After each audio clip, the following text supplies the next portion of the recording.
Nobody talks about what it costs to remain the same person and never ever change.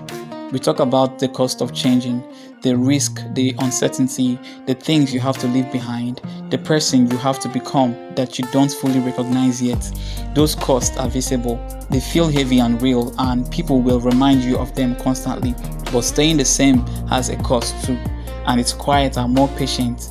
It doesn't present itself as a cost at all. It just slowly becomes the texture of your life.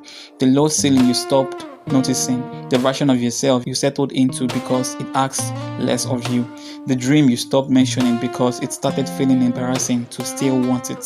That's a cost. Just because it doesn't feel like loss doesn't mean nothing is being lost. I think about the version of a person who never examined anything, never asks the hard questions, never starts with the discomfort of who they are versus who they could be. From the outside, life can look peaceful, stable, like they have it together. But there's something in the eyes, a kind of quiet that isn't the same as peace, more like resignation that learned to call itself contentment.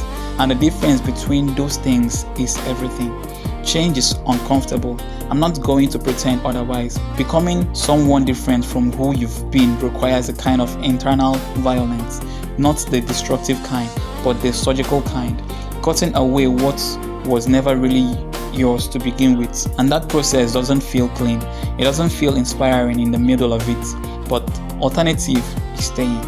And the staying, when staying, means slowly become less of who you actually are. That is the most expensive thing a person can do with their life.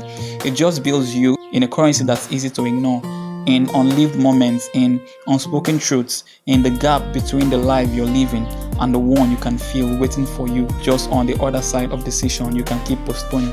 So the question isn't whether change costs something. It does. It always does. The question is whether what you're protecting by staying is actually what you're paying to keep it. My name is Emmanuel. You can stay a little longer.